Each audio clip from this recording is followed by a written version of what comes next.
Hello, welcome. We have a wonderful show tonight. It's going to be very special because we're going to talk about something you may have never heard before in relation to chanting. And it's an interesting topic because it talks about how chanting could actually be detrimental. You think, oh, I'm chanting Hare Krishna, that could be bad for me. Well, in a sense it can be. In a sense it can aggravate material desires. In a sense, it can keep us away from Krishna. Chanting Hare Krishna can keep us away from Krishna. It's interesting. I want to welcome you all with that very depressing thought. But we're going to deal with it. First we have to face the reality that that's possible.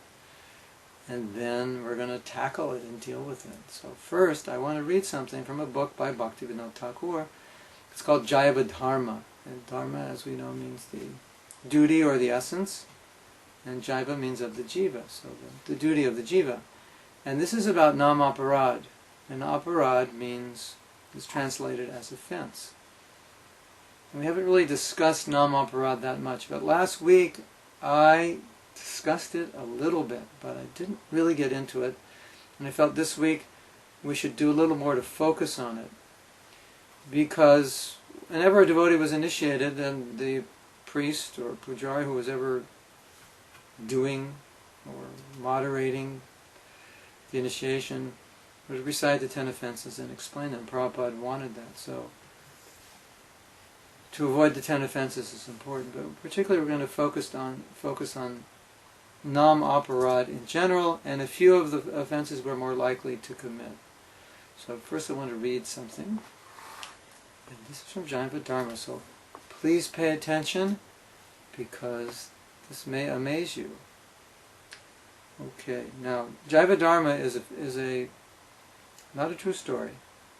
It's fictional, and there are two characters. One is Vijay Kumar, and there's three characters: Rajanath, Vijay Kumar, and Babaji Maharaj. And Babaji Maharaj is the guru, and Vijay Kumar and Rajanath inquire from Babaji Maharaj. So they've been talking in this chapter about the nature of the holy name. It's called Nam Tattva. Tattva means truth. The truth of the holy name. And in this particular chapter, they're going to talk about offenses. So, some things have been explained, and we begin from here. On hearing what's been explained previously, Vijay Kumar's eagerness to know about this Tattva, Nam Tattva, on hearing Vijay Kumar's eagerness to know about this Tattva, Babaji Maharaj was pleased and lovingly said, just as Nam is the highest truth, listen to this next sentence, so Nam aparad, offense against Sri Nam, is the most frightening of all kinds of sins and offenses. Did you hear that? I'm going to read that again in case you missed it. Just as Nam is the highest truth, so Nam aparad, offense against Sri Nam, is the most frightening of all kinds of sins and offenses. That's amazing. It's the most frightening of all kinds of sins and offenses. All other kinds of sins and offenses go away naturally and automatically as one utters Sri Nam. But Nam aparad does not go away so easily. I'll read that again. That's also amazing. All other kinds of sins, what does that mean? All, that means any sin you could conceive of, like killing somebody, abusing, stealing, cheating. All other kinds of sins and offenses go away naturally and automatically as one utters Sri Nam. But Nam aparad does not go away so easily. So he goes on further to explain that the way to overcome Nam aparad is by constantly chanting. Continually. Chanting. Of course, trying to overcome offensive chanting and then continually chanting in that way, then one can overcome the effects of Nam aparad.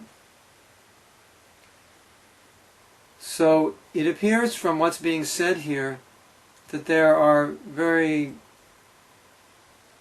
detrimental effects to nam aparad. So in other words, by chanting and committing offense, it's like we're moving backwards, moving into a troubled zone. And to get out of that troubled zone, we have to chant continually. It's kind of like we just got our clothes dirty. Now I have to wash them.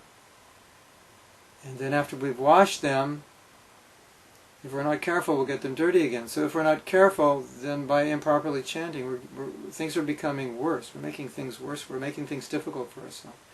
So I don't know if you've ever thought that way, but it's a nice meditation to think, when you're chanting, if you're not really focused, if your heart isn't into the chanting, it's possible you may be committing some offense. In some form of neglect. Bhaktivinoda Thakur said, distraction is the root, or inattention is the root of all offenses. So we all chant inattentively from time to time. It's quite easy to do that. You don't really have to try. It just kind of happens. So that's the whole point. When we don't try to improve, we tend to be chanting offensively, at least perhaps on the border of being offensive. And it's said that one of the differences between nam aparad, which is offensive chanting, and nam habas, which is called the clearing stage, is one is trying not to commit offenses.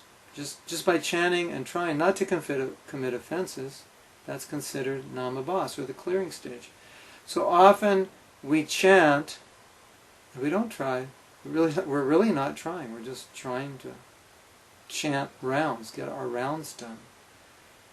And we're really not trying to chant properly. So that's like borderline offensive chanting. And then what takes place is that now if I chant offensively, I have to make up for that by chanting properly. Now the cloth is dirty, so I have to put all this effort into cleaning the cloth. Better not get the cloth dirty. So I'm putting effort into chanting, I'm trying not to commit offense, and by doing that I'm beginning to overcome the offenses that I made. I don't know if you've ever experienced this, but you probably have, that sometimes you're chanting and your chanting is not going well, and your mind is a little restless, your heart's not into it, very difficult to focus, you're thinking about so many other things, you're just not there, you're not into it, it's not happening. And maybe after 8 rounds or so, you finally, I'm chanting Hare Krishna. I'm hearing Krishna's name. Maybe 6 rounds, maybe 4 rounds, maybe 10 rounds, maybe 15 rounds, maybe 16 rounds, and you weren't even aware.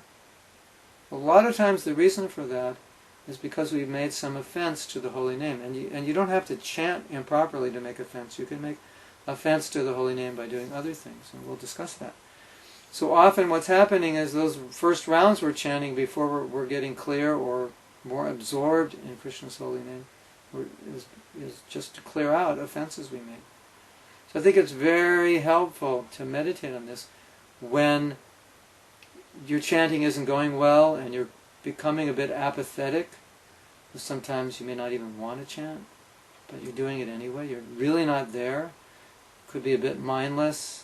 All the things we've talked about in previous sessions, heartless, mindless, disconnected, out of alignment, just not there, then just meditate on this idea that you may be undoing a lot of the good and now creating something bad which you're going to have to undo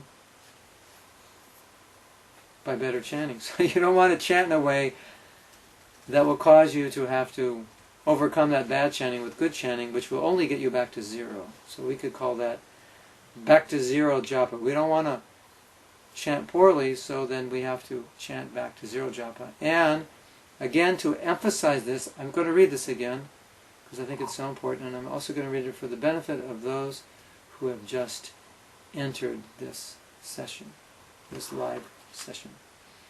Just as Nam is the highest truth, so Nam aparad, offense against the holy name, is the most frightening of all kinds of sins and offenses. All other sins and offenses go away naturally and automatically as one utters Sri Nam. But Nam aparad does not go away so easily. Does not go away so easily. I think I will read something else. Just see, it is so difficult to destroy namaparad. Therefore, one must avoid namaparad when one chants Sri Nam. If one tries hard to stop committing namaparad, Shuddha Nam, Shuddha means pure, Shuddha Nam will manifest very quickly. So this is the essence here. We have to try. And I see in myself, I see in other devotees, it's so often we're not even trying when we chant. It's very, very dangerous. Now, I wanted to read something that I had written in my paper, Confessions of a Japa Retreat Junkie, which we're continuing to read, but I'm trying to make this thematic. And this section fits in with this theme, and this theme, this section, is called Watering the Weeds Japa. Can you imagine, watering the weeds in our heart? That would be a bad thing to do, wouldn't it? Well, Prabhupada says there are these weeds that can potentially grow around the creeper of bhakti, and it would be terrible to water the weeds rather than water the bhakti creeper. So this is what I wrote. Poor chanting can actually produce misery, guilt, unhappiness, frustration, boredom, lack of energy, and a host of other negative emotions and experiences. When I chant bad japa, it doesn't make me feel like I am a blissful spiritual being. It makes me feel defeated for not applying myself. It also makes me both upset with myself for failing to come closer to Krishna, and it makes me feel guilty because I know my Guru expects more of me and I could do better. I want to insert something here. Often when Srila Prabhupada initiated devotees, he did it by mail when he wasn't personally there to do it. So one devotee, Tamahar Prabhu, read his initiation letter a few weeks ago. And in that initiation letter, as always Prabhupada mentioned, you should follow the 4 regulative principles and you should chant 16 rounds a day. But in this letter, and probably in other letters, he said, and chant 16 good rounds daily. So sometimes we think, well, I just have to chant 16 rounds. Here Prabhupada added good rounds, which is very insightful, because we often think those 16 rounds don't have to be good, they just have to be 16 rounds. I took initiation, all I have to do is chant 16 rounds. No, that's not all you have to do. Just any old 16 rounds will not do. Prabhupada's asking to chant 16 good rounds. And another thing that Prabhupada said, 16 rounds, what else did he say? Who knows? Anybody out there? 16 rounds what? The word starts with M. 16 rounds. Mishra Bhagavan, are you there? Benevolent Bear, are you there? Lochan. Vijay Kumar, are you there? 16 rounds what? Starts with an M. Anybody know? Crystal, you know? Da-da-da, da-da-da-da-da. For one free sweet ball, mail to your P.O. box. Give us the answer. Okay, no one has the answer. I'm obliged to tell you. 16 rounds starts with an M. The next letter is I. The next letter is N. The next letter is I. Are you getting... You think you got it yet? 16 rounds minimum. So here we have 16 good rounds minimum, where we often think 16 any old rounds finished. Right? It's got to do 16 rounds, finished. Any kind of rounds.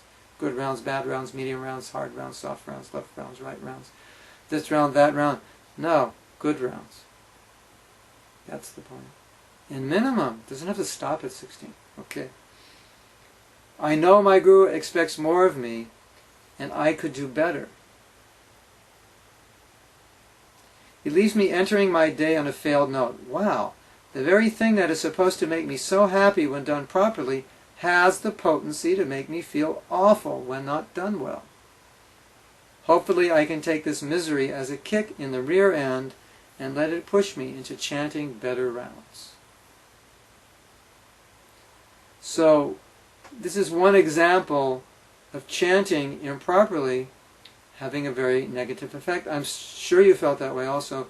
If you didn't do as well as you could have, as well as you should have, when you chant your japa, as well as you need to, you might feel somewhat guilty, discouraged, or a host of other negative emotions. because you didn't put full effort and energy into it. And you could have. You easily could have. Now, the title of this section was Watering the Weeds, and I want to relate that to Namaparad, which we were talking about previously.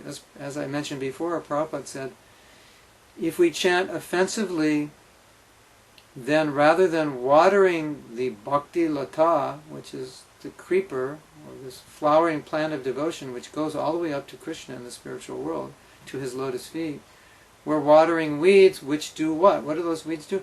They choke the creeper. So it's not a very intelligent thing to do, to water weeds that are going to kill the creeper of bhakti. But poor chanting can actually water weeds that can kill our creepers. So poor chanting is counter-effective, or at least it can be. What do? Oh no, do we stop chanting? No, we don't stop chanting. We just stop chanting poorly. We become aware that this poor chanting, apathetic chanting, 16 rounds not conscious of 16 good rounds, this is basically what is meant by offensive chanting in general, as I said before. And when we try to chant as best we can, that is namabhas. Now, the clearing stage. Now we're going to talk about something which is, I think, is very important for anyone practicing spiritual life.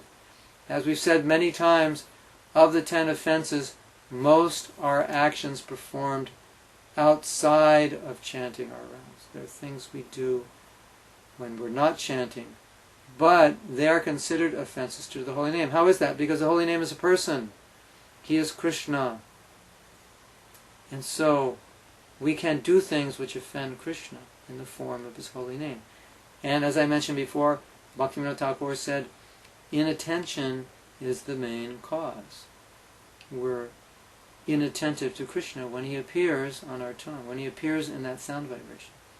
But there's something, and we've talked a lot about that, and if you look at the other sessions I've done on Krishna.com, then I think we amply covered that. I want to cover something now that we haven't covered enough, or I don't even believe we've covered this at all. One of the offenses is to blaspheme the devotees who have dedicated their lives for propagating the holy name of the Lord. And I want to tell you something which is life-changing. This is truly life-changing, and I learned this from my daughter. So sit up straight, open your ears, wake up, look at me in the eyes, and I'm going to tell you this. This is amazing. I learned so much from this. Do you want to hear it, or should I tell you next year? Okay. Next year or now? Okay. I guess you want to hear it now. So this is what it is. Several months ago, it's probably, I don't know when it was, probably like 6 or 8 months ago, a very dear devotee to all the devotees in Alachua left her body. It was very sudden.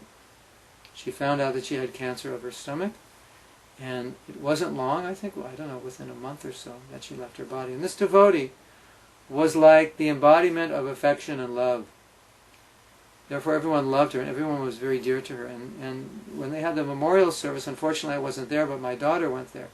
And most of the community came. And my daughter, who was 7 years old, described it to me. Actually, I think what it was that I couldn't come to the memorial, so I met my daughter that evening, and she described it to me. And she said, everyone in the temple was crying continually. And my daughter said, I couldn't stop crying. And she told me how they were glorifying all the good qualities of this devotee. And my daughter was just going on and on, expressing all the emotions that the devotees expressed, and just appreciating this devotee. Her name is Mitravinda, and just appreciating her and all her qualities. And my daughter was telling me everything everyone said about her, which was basically all her good qualities. So my daughter was telling me all her good qualities. And she was going on and on and on, describing her. She was so humble, and she had such an open heart, and she was so devoted and determined. My daughter's describing all this to me. And I'd never seen my daughter that Krishna conscious before in my life. I was just totally amazed. Now, last night, we had another memorial service for Sadhuputta. So I asked my daughter, would you like to come? And she said, yes. And my daughter's supposed to go to bed at 8 o'clock, so we had to make a compromise. I said, we have to leave at 8:30. 8:30 came, I said, we have to leave. She said, no, I want to stay, I want to hear about him. He's a great devotee, I want to hear about his glories. So The only way she would leave is that finally they allowed me to speak towards the end, and then she was happy. Okay, you spoke, we'll leave. So all the way home, in the car, she related to me everything that the devotee said about Sariputta. How he was a genius, how he was defeating, presenting the Vedic version according to science, how he was very generous, he had this very generous, open, kind, soft spot, had this very heavy spot in opposing the scientist, who just wouldn't compromise. He had this great faith in the Vedas and Prabhupada. The whole way back, it was like a 7-minute drive, the whole way back she was just describing how you had so much humility and determination, just describing all these good qualities, and in a way that I could see that she really appreciated those qualities. She said, oh, he was so selfless, and he was so kind, and he didn't care about himself. He's going on and on. And I'm looking at her and thinking, I'd never seen her so Krishna conscious before. I've never, 7-year-old girl just going on describing all these wonderful qualities that, well, how does the 7-year-old relate to that? He was so humble, he was so generous, kind, open, selfless, so powerful, such a genius, such an intelligent person, just going on and on like that. And I'm looking at her and I'm thinking, I've never seen her this Krishna conscious. And then my wife, I was telling her, she said, when she went to see Mitravinda, she was totally Krishna conscious. I said, yeah, I remember. I'm going to tell you one other story, and I'm going to bring this to a conclusion. I do a seminar on forgiveness. And one of the exercises which we do towards the end of the seminar, which is extremely difficult for many devotees to do, is this. That the devotees have a partner, and the partner plays the person who has hurt them.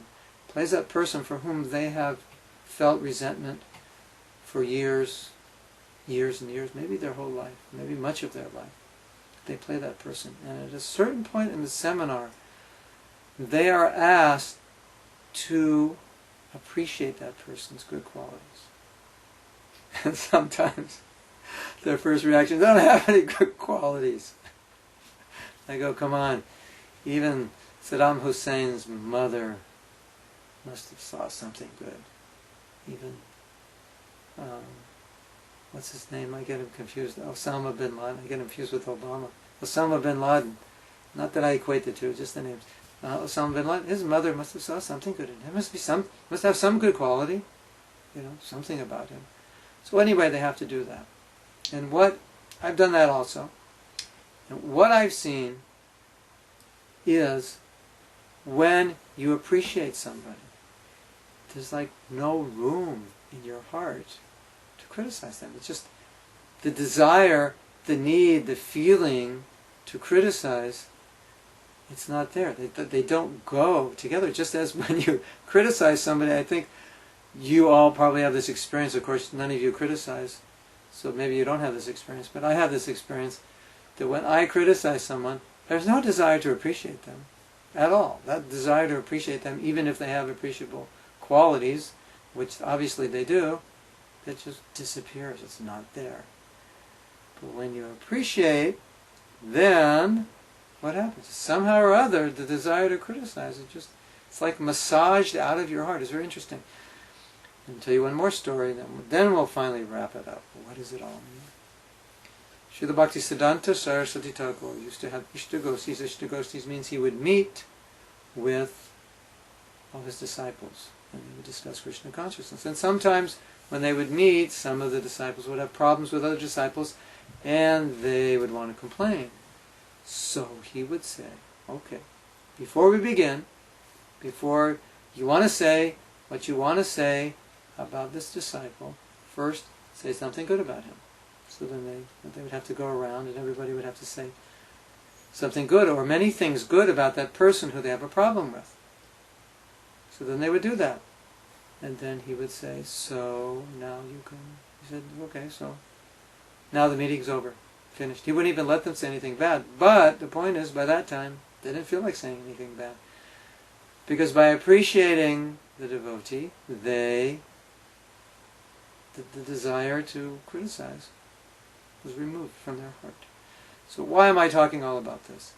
Because, as I said one of the offenses to the holy name is to criticize the devotees, to blaspheme, to be envious of. And as conditioned souls, we definitely have a strong tendency to be critical of others. But that tendency undermines our ability to chant the holy name.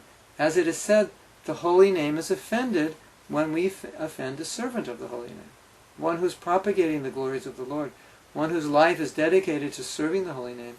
If we offend that person, then the holy name is offended. So that may explain also why sometimes when we sit down to chant in the morning, it is extremely difficult. Nothing is coming. Just like there's a story that this one, who was it? I think it was maybe one of the devotees' grandmothers or aunts or something. She hid out in the house of Srivas, and every evening Lord Chaitanya would have kirtan in Srivas's house. But the kirtan was special because he would only allow the most elevated devotees to attend. And so they started the kirtan, but Mahaprabhu was feeling something was wrong. The nectar of the name was not manifesting as usual. And he said, is there some impure person here in this house? And then they found this devotee, I think it was an elderly woman, and they asked her to leave. Anyway, something like that. But sometimes when we chant, it's like that. It's like that elderly lady is sitting in our heart. There's something impure there, and we're not. It's just not happening. We're not. Chanting is difficult. It doesn't taste like nectar. It may taste like we have sand in our mouth. Hare Krishna is like sand. I don't like this. I don't want to do this anymore. So that's the effect of offense. So anyway, the reason I'm bringing this up is because offending devotees it's a problem that we all face, at least potentially. It's not something that we should take lightly. Well, he's not a very good devotee, so it's okay to offend him. No, Bhaktisiddhanta Saraswati Thakur said we should not even offend non-devotees.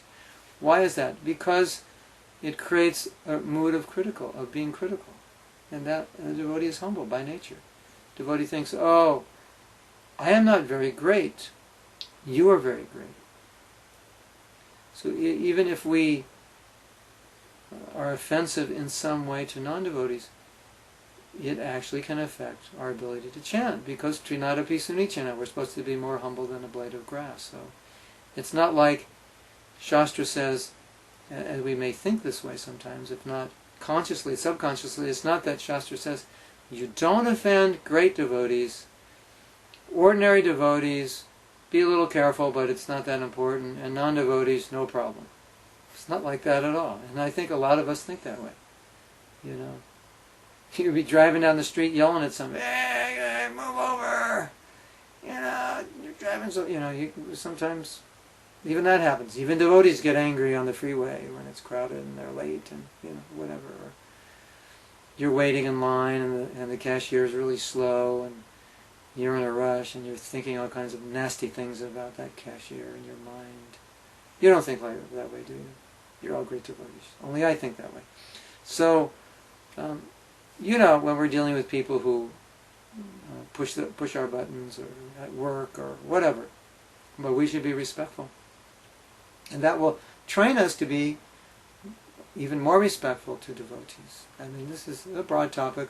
We could talk about this for days and days. It's a serious topic, but I wanted to touch on it briefly just to give you an idea of how it's one of the common ways that we, I don't want to say ruin our chanting, but greatly upset it. And then now we have to overcome that aparad by continually chanting. So I'm chanting, as I mentioned before, to overcome the aparad.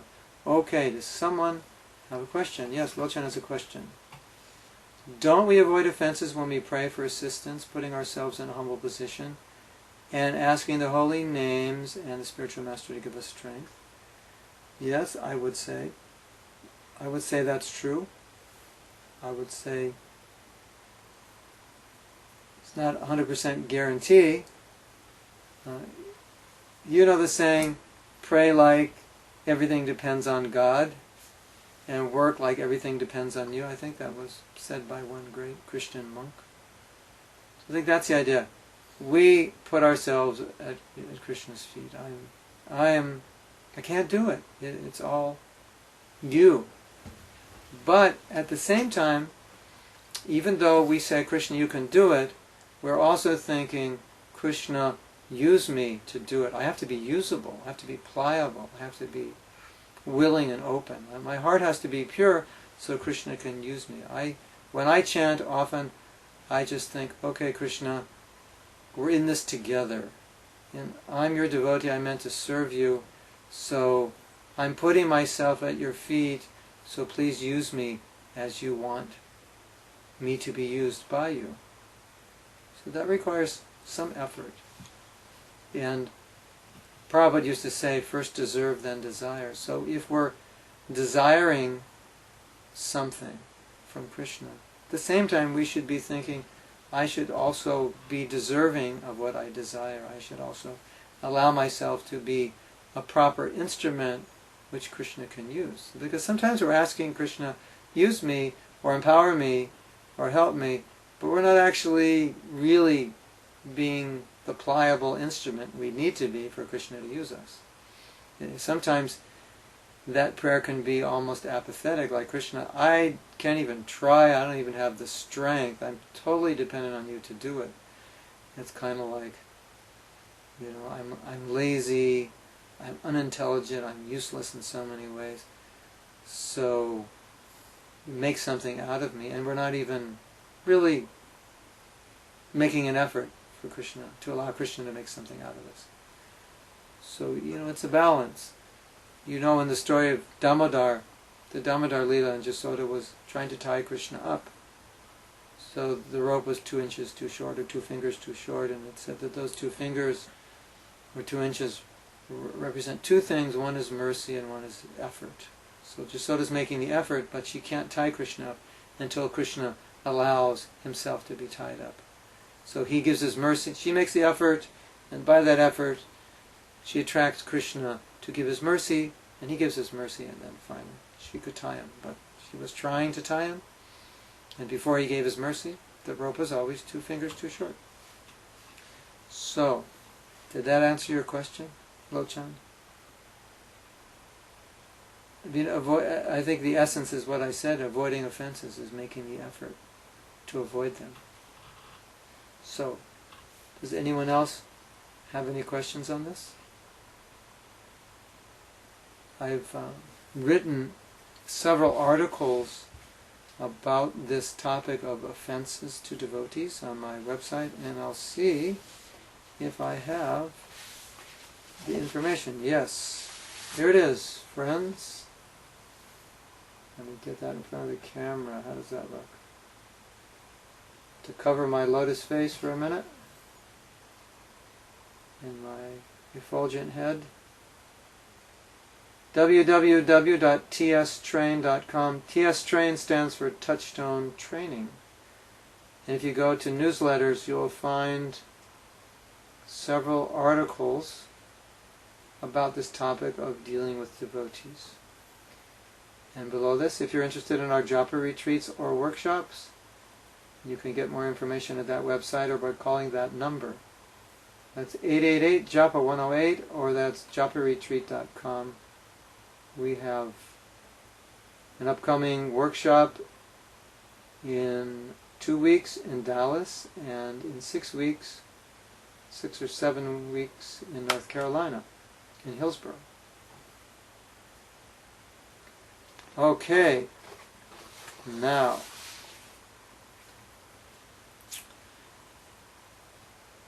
Srila Prabhupada once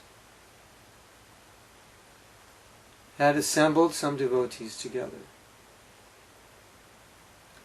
and with great emotion and tears in his eyes, he begged them, please do not become puffed up.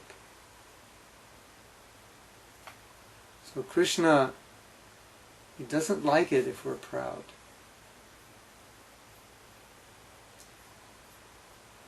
Prabhupada does not like it if we become proud, because they say pride comes before the fall.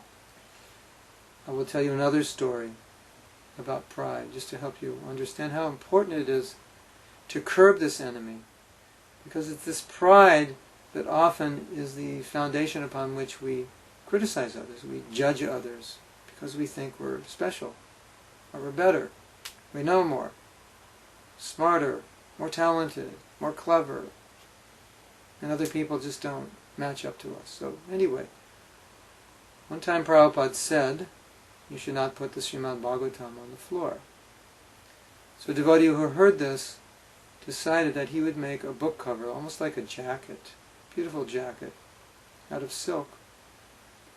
And he would offer it to Prabhupada. And that way, when the Bhagavatam was on the floor, it actually is no longer on the floor, it's laying on this book cover. So it's like there's a cloth on the floor.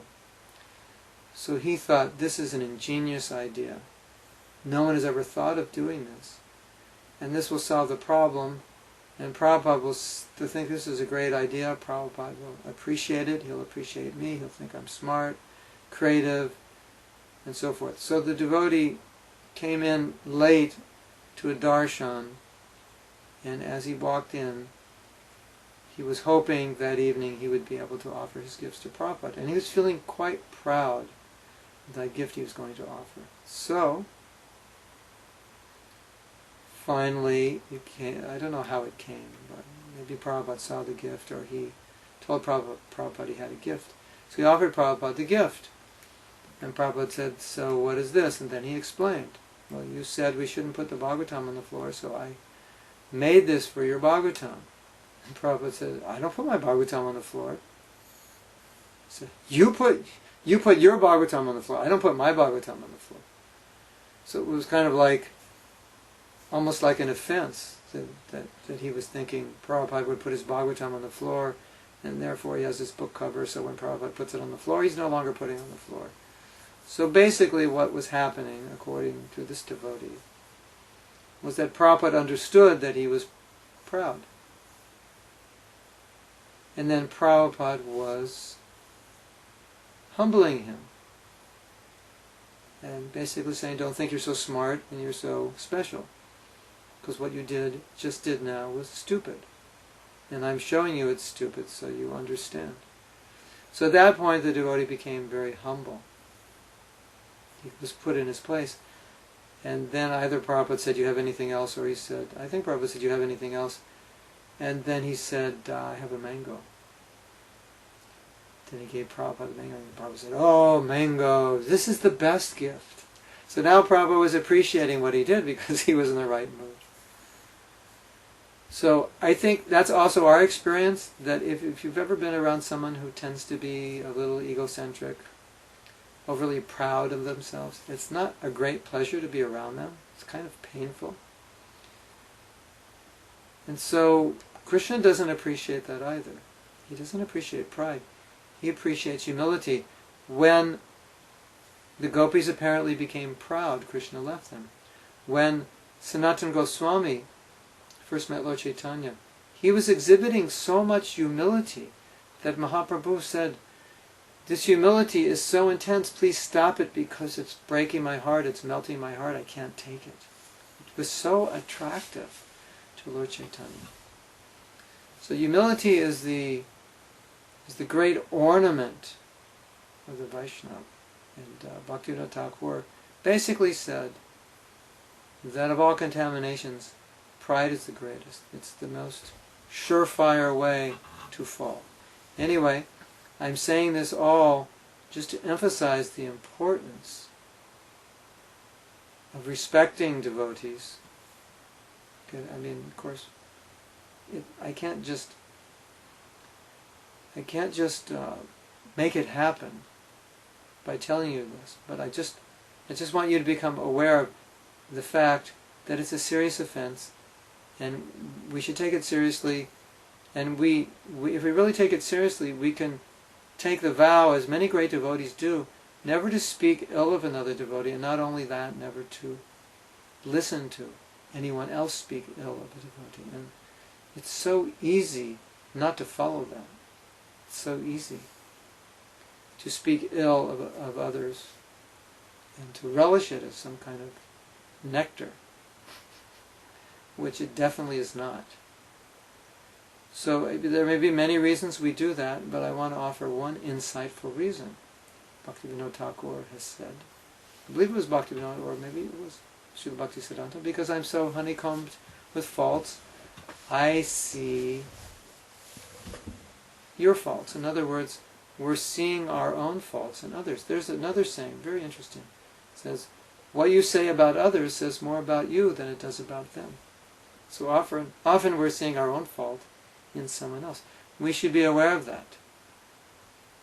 And there may be reasons that we do this, which we have to deal with, we have to understand. It may be difficult for us to acknowledge that somebody's better than us, because after all, we did come into this material world to be Krishna.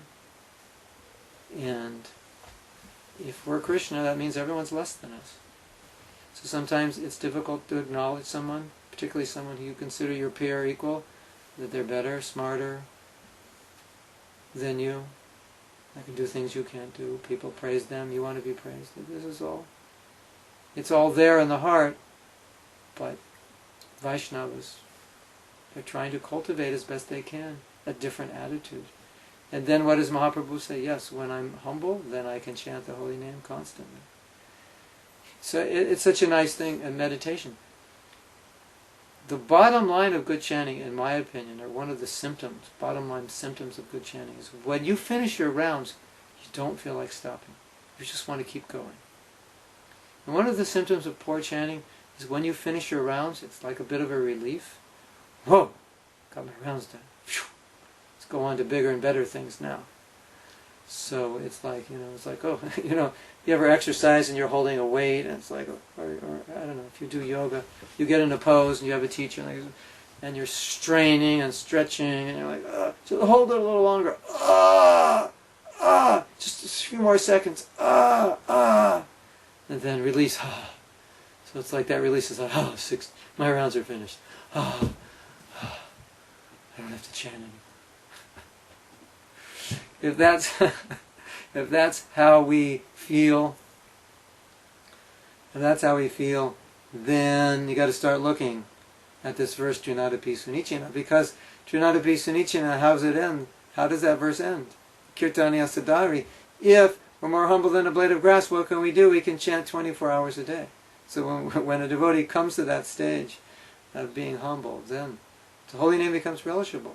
He respects everybody. He's got a great appreciation for everyone, this intense humility that I'm so far from Krishna, I'm so unqualified to be his devotee. And in that state, he can continually chant. He wants to chant. So, we should look at these things.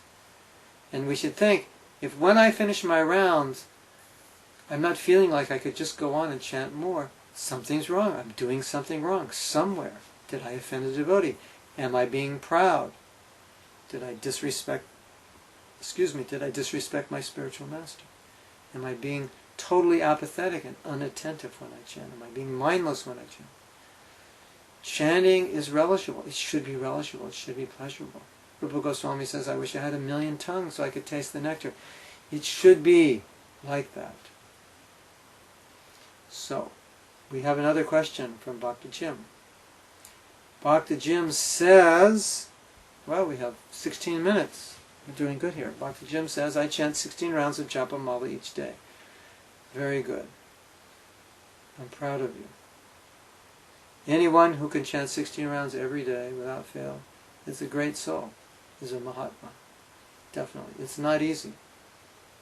Prabhu, is there an extra benefit of chanting more rounds?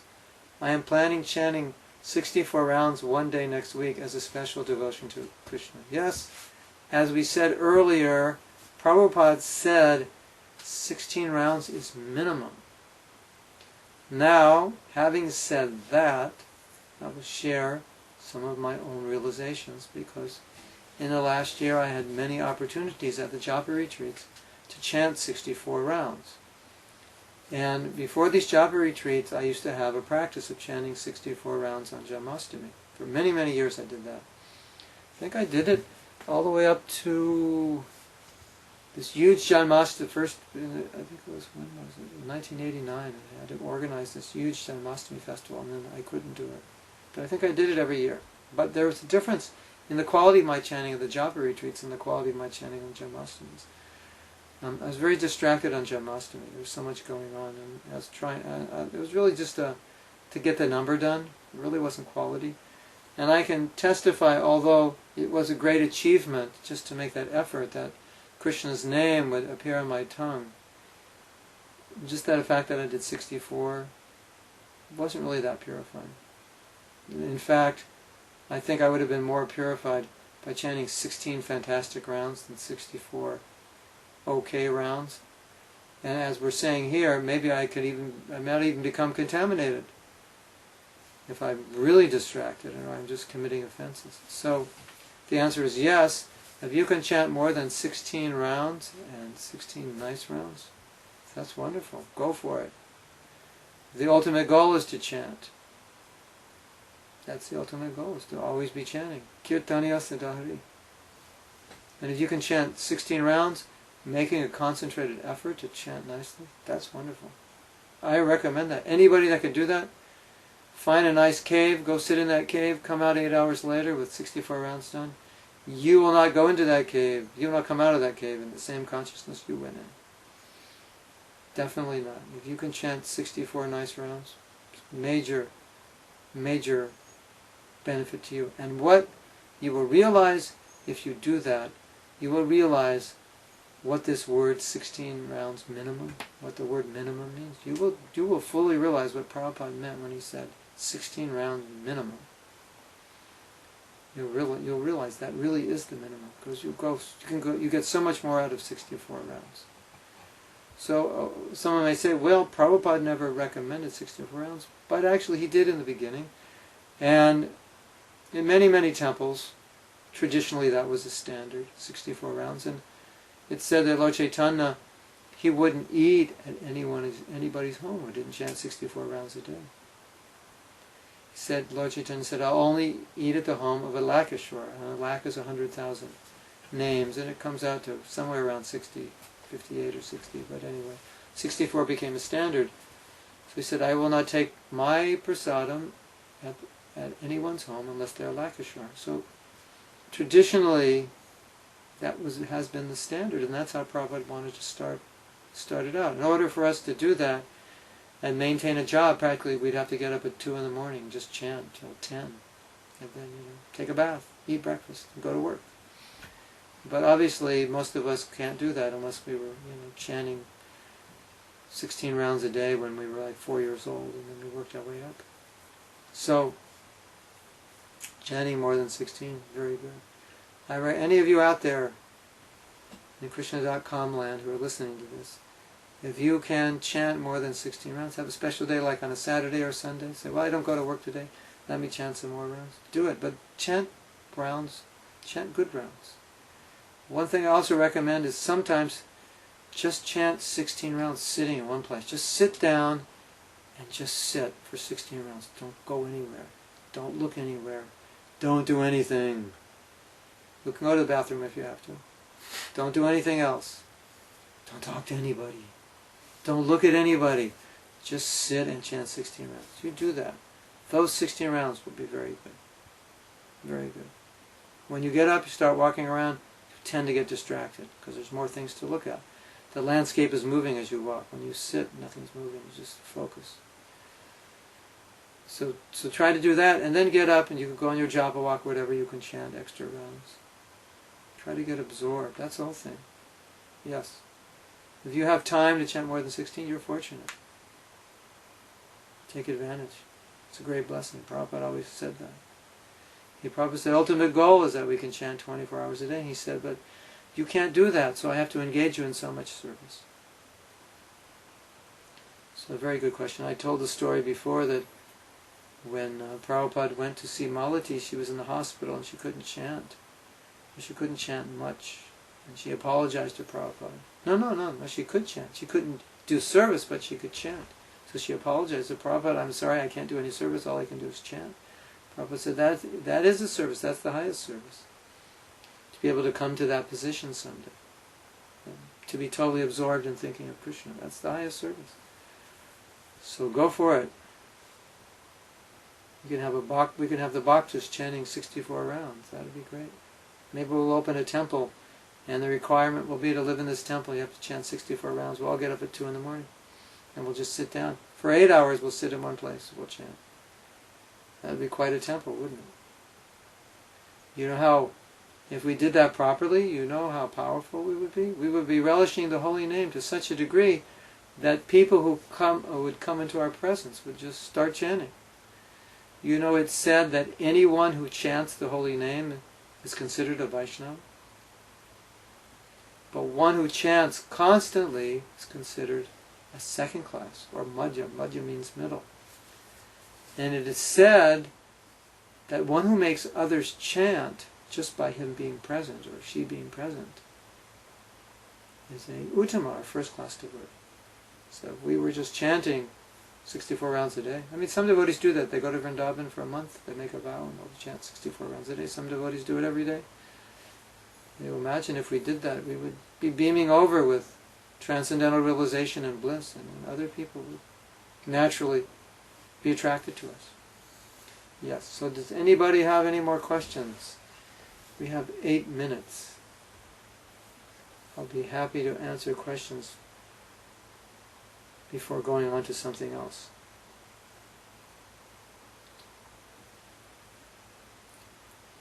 Did you understand that point about appreciating? You know, I'll tell you something very helpful to you. From Patanjali. You know what Patanjali said about controlling the mind? I'll tell you what he said. He said this: whenever your mind is thinking of something that you don't want to think about, think of the total opposite, the exact opposite. Just go the other side. If you're thinking about getting something from someone, think about giving something to someone. Just think the total opposite. So, if you're thinking about criticizing a devotee, do the opposite. Appreciate, say something nice about them.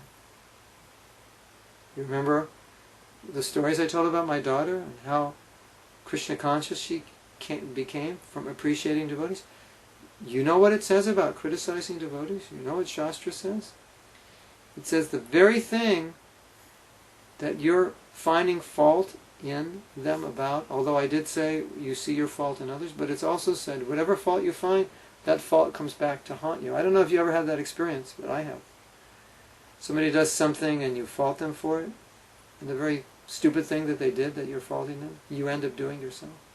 Or the very quality that you're faulting them for possessing, that quality possesses you. Now, it even gets worse than that. So I'm going to tell you something really depressing. But this really depressing thought can help you. Are you ready for a depressing thought? Slump down in your chairs, look miserable, you're going to hear something depressing. Okay, here it is. When you criticize someone, it is said that you take on all their sinful karma and you give them all your good karma. Wow, that's pretty heavy, isn't it? And it is said, when you serve somebody, then you take on their qualities. So I would say appreciation is also a kind of service. So it is my experience that when you appreciate someone, you tend to take on the qualities that you're appreciating. When you serve them, you tend to take on those qualities. When you criticize them, you tend to take on those qualities, which are the qualities you certainly don't want. And not only that, you're giving them your good karma and taking their bad karma. Not a good deal. I mean, maybe you love them so much, you think, Prabhu, I'm going to take all your bad karma from you. I'm going to criticize you up and down for the next 10 minutes, and you'll be purified. And I'll take your sinful action. But it's not actually the process. It's not recommended. Anyway, think about these things. Okay, we have another question from Benevolent Bear. Is it possible to serve Krishna from home without having taken initiation? And would chanting attentively and offering eating prasadam be considered that service? Is it possible to serve Krishna from home without having taken initiation? Yes, it is possible. And would chanting attentively and offering eating prasadam be considered that service? Yes, that is service. talking about Krishna is service, eating Krishna prasadam is service, offering, anything you do for Krishna is service. You know, appreciating Krishna is also service. Just thinking Krishna is wonderful, that's service. Now, I want to add something to this. Sometimes there's always this question, well, is initiation necessary? If I don't take initiation, what's going to happen to me? And so forth.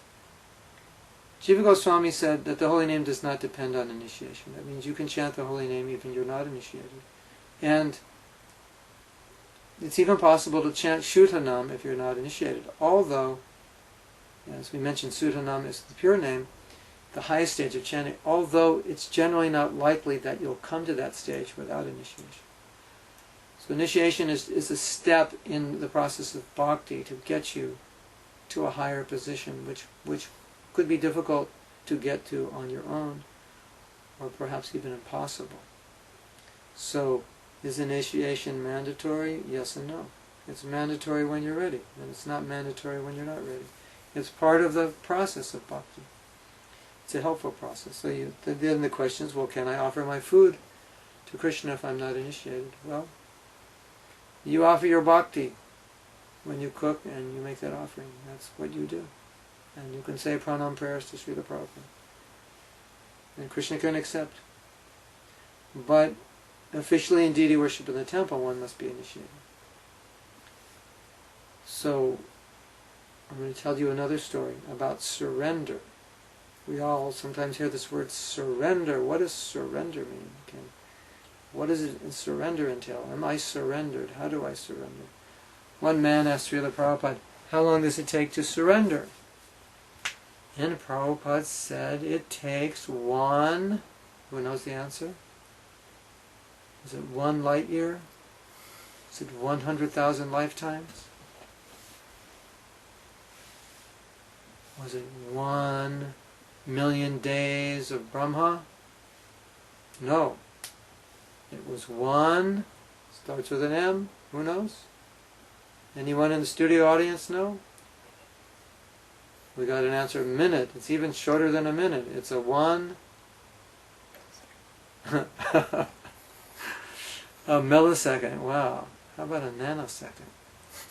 Prabhupada said 1 moment, but I think a nanosecond could also be, or a millisecond. Nanosecond's less, right, than a millisecond. Okay. What Prabhupada said was, it's very interesting, what bhakti is, and what surrender is, and what service is. Prabhupada said, if you accept Krishna, that Krishna is God, and you accept Krishna's teachings, you have surrendered. You accept. I accept Krishna as God. I accept I am a servant. I accept this is my eternal dharma to serve Him. Then you're surrendered. Now, generally we think of surrender as something really big, like you go to the bank, take all your money, and you bring it to the Hare Krishna temple.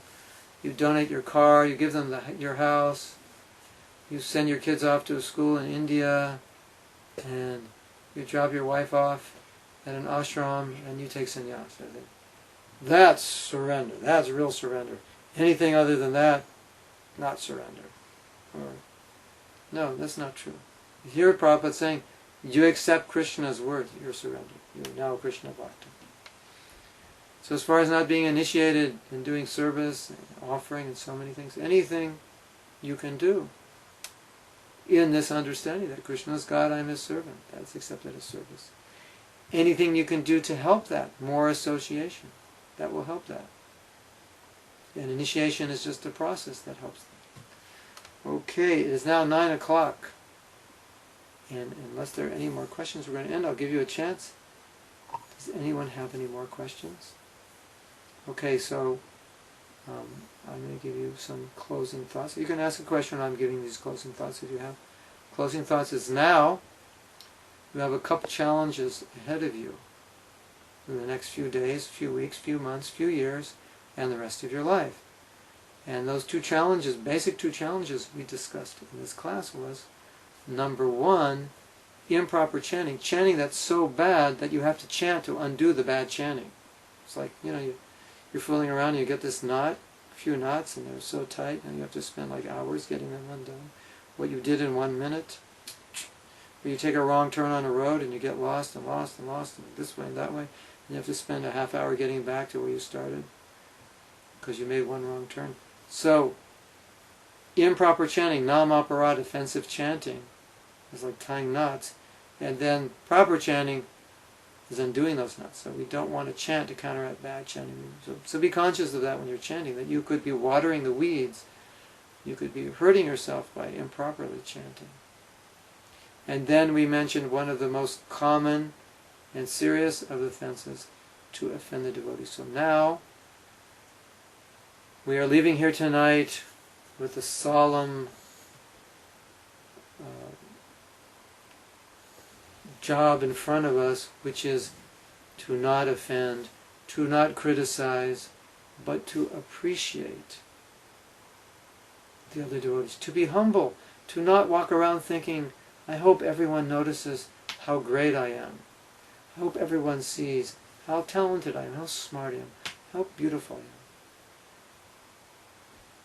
am. Our duty is not to walk around that way, but our duty is to see how others are beautiful, how others are smart. And as I said, when appreciation is in our heart, then there's no room for envy. And I will end with a joke, so we end on a happy note after all these depressing thoughts.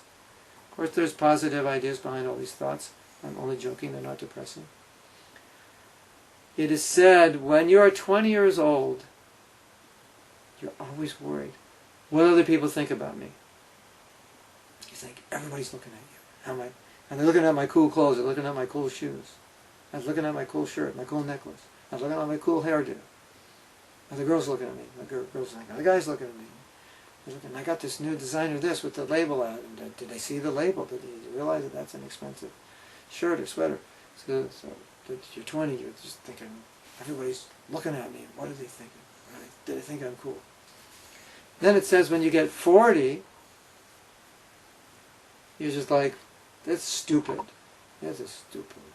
That's just, don't even worry what people think about it. I just don't care anymore. It's like, I'm over that. I'm over it. I just don't care. And then, when you turn 60, you realize nobody was thinking about you anyway. So on that happy note, Prabhu, you don't have to worry about what people are thinking about you. Because they're not. And you can just think how wonderful they are. Hare Krishna.